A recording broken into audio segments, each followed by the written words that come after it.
खुलुमबाय लोगोफोर, नोंथांमोनखौ दिनैनि मोनाबिलिनि रादाबाव बरायबाय। नोंथांमोननि थाखाय गुसुं समनि गेजेराव लाबोबाय गोनांथार रादाब। अन्नानै रादाबखौ जोबजासे नायलांदो।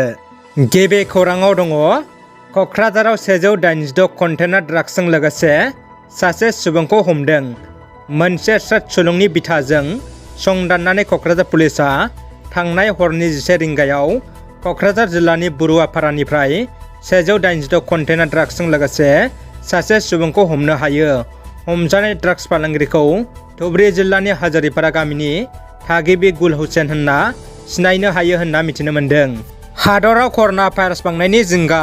कभिड-19 बेराम सन्देरनाया बांनायनि थाखाय भारतनि सिभिल एभिएशन बिफाना एसे सोरांनानै हादरनाङारि फालांगियारि पेसेन्जार सिबिथायखौ बन्द खालामथ'नायनि समखौ 28 फेब्रुवारिसिम बांहोदों होनना मिथिनो मोन्दों। राजखान्थि दैदेनगिरिफोरनि बुंनाय रावफोरा बुंनायल' नामा? बिसायख'थि समाव गोदै गोदै रादाय होना फोथाय खेबस' खालामो।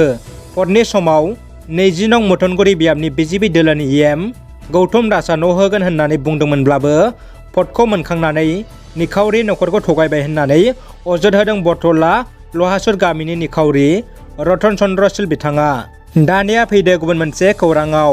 बिटिआरनि डेपुटि चिफ आरो अदालगुरिनि MLA गबिन्द बसुमतारिया दिनै चिफ मिनिस्टार रिलिफ फान्डनि हेफाजाबजों बेरामि आरो लोरबां सुबुंफोरनो रांनि अनसुंथाइखौ राननानै होदों। मिथिनो मोननाय बायदिब्ला CM रिलिफ फान्डनिफ्राय बिथां डेपुटि चिफआ बेरामि सुबुंफोरनो बेराम नायजानो साफायाव 10,000 रां राननानै होयो। मुंदांखा फावखुंग्रिनि गोथै सह'आ दालांनि साखाथियाव बस्थायाव सोना दंमोन। जोबोद दुखुनि खौरां, मुंदांखा फावखुंग्रिखौ बुथारनायनि अजदाव पुलिसआ फिसाय आरो गारि सालायग्राखौ हमबाय। खौरांनि बायदिब्ला बांलादेशनि मुंदांखा फावखुंग्रि रैमा इस्लाम सिमुआ माखासे साननिफ्रायनो गोमाना दंमोन। गोबां नागिरनायनि उनावसो फावखुंग्रिनि गोथै सह'खौ मोननो हायो। बे जाथायखौ लाना पुलिसआ गोख्रों संदानगासिनो होनना खौरां बिजोङाव फोसावदों। गोजोनथाव खौरां, गंनै थाखुलि न' बेखेवदों। फालांगियाव बयनिख्रुइबो जाफुंसारनो हानाय दावगासिननो हासिननाय रौता ओनसोलनि मादाव सासे आगोमा बर' सुबुङा दिनै गंनै एपार्टमेन्ट एबा थाखुलि न' बेखेवदों। न'आ गुवाहाटि थांनाय लामायाव दङ। बिगोमाया मुर्सि सुमन्त बर'। न' बेखेवगिरि महरै सानै बर' गेदेमाया बाहागो लायो। मुङा फारियै गजेन चन्द्र बर' आरो अनसायगोरा बसुमतारी। लोगोसेनो बे हाबाफारियाव बाथौ आर'ज लानाय जायो। कान्दुराम बर' आफादगिरि, अदालगुरि जिल्ला दुलाराय बाथौ गौथुम, मुर्सि एल हायनारि, थुनलाइयारि नेहाथारि, अदालगुरि जिल्ला दुलाराय बाथौ गौथुम बिथांमोनाबो हाबाफारियाव बाहागो लाफायो।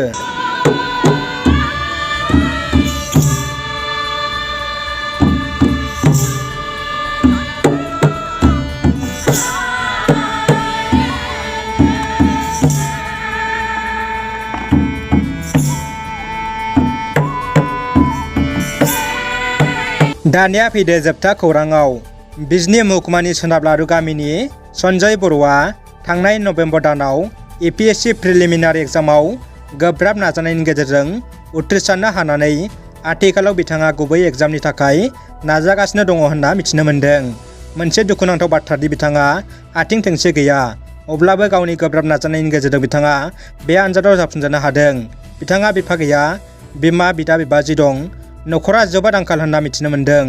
जायनि थाखाय बे खौरांखौ मोननानै बिटिआरनि CM प्रमद बर' बिथाङा दिनै सन्जय बर' बिथांनो मिरु इउपिपिएलनि अर्गानाइजिं सेक्रेटारि फनिन बर' बिथांनि आखाइजों गावनि आंगो न'आव थांना अनसुंथाइ गथायफैयो। बे गथायनाय हाबाफारियाव बिजनी दख'रा दुलाराय बर' फरायसा आफादनि आफादगिरि सुबिलाल दैमारि, धुरिबारि दालाय दुलाराय बर' फरायसा आफादनि गाहाय नेहाथारजों लोगोसे मावथि बिथांमोनाबो नुजाथि होयो। रादाबा एसेनोसै लोगोफोर। रादाबखौ जोबजासे नायनायनि थाखाय गासैनिसिमबो साबायखर। अन्नानै भिडिअखौ लाइक, कमेन्ट, शेयार खालाम। लोगोसे चेनेलाव गोदानै फैदोंब्ला साबस्क्राइब खालामनो गुरै खावलायबाय।